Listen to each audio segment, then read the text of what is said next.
This is the first video in a series about the people behind the number stations. Well, behind the number stations community at least. In the coming months I'll be speaking to some really interesting people who were somewhat pioneers in the number station monitoring field and remembering others who are no longer here.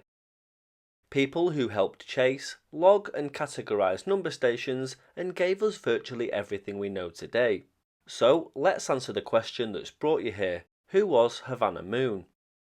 Havana Moon was the pseudonym used by a man who investigated number stations back between the 1970s and 1990s. His writings appeared in newsletters and magazines at first as small contributions by mail, but his persistence and the amount of information he was covering made him a regular contributor to many big radio publications. He wrote a regular column for Monitoring Times from May 1983 to June 1986.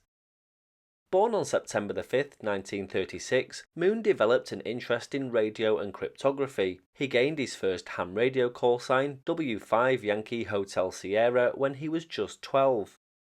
He went on to earn his degree in broadcasting and journalism at Arkansas State College, but then became a government intelligence officer with the NSA. After leaving the agency in the early 1960s, he went on to work in commercial radio as an on-air personality and program director at many AM stations throughout the South. His nom de plume was based on the 1983 Carlos Santana album Havana Moon, and he went on to investigate the number stations that transmitted from Cuba. In the 1980s, he found a co-conspirator in John Fulford, an ex-police intelligence officer with an interest in radio's dark side, so to speak.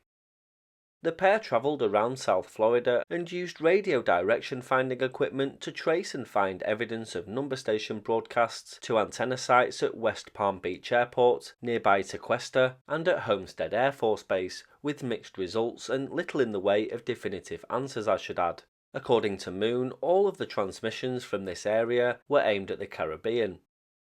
He uncovered a number station's transmission site at Remington, Virginia, used by the NSA as part of his writing for Monitoring Times.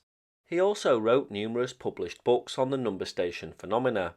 His quest to monitor and uncover information on the Cuban and American number stations made him a household name in the shortwave and numbers community. He was obsessed with the Spanish 5-digit transmissions, especially those from Cuba, and reported that an NSA agent told him that they monitored the 5-digit transmissions but wouldn't comment on anything else. He also uncovered information that suggested that the 5-digit Spanish transmissions were from Cuba and accepted by the Cuban government. He also claimed a source told him that a 4-digit Spanish numbers transmission site was at Warrenton Training Center in Virginia in the USA. Moon finished his career as a reporter and freelance journalist at the Oakland Tribune and the Palm Beach Post. He lived for many years in the West Palm Beach area, moving later to Briarcliff Manor, Ossining, New York. He retired from number station chasing in the early 1990s and spent his remaining years with his partner Christine and her family in Westchester County, New York. In his retirement, he obtained a new ham radio license with the call sign KB200R and could be heard on the 2-meter band on a regular basis.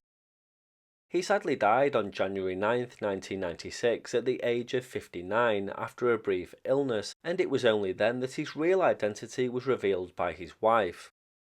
William T. Godbey, or Havana Moon, was one of the founding fathers of dedicated number station monitoring. His writing and logs came at a time when nobody knew much about number stations, and Enigma and the groups that categorized them and put them into some sort of order didn't exist. His information contributed to a largely newsletter and magazine-based repository in the pre-mainstream internet era, and what he provided was invaluable.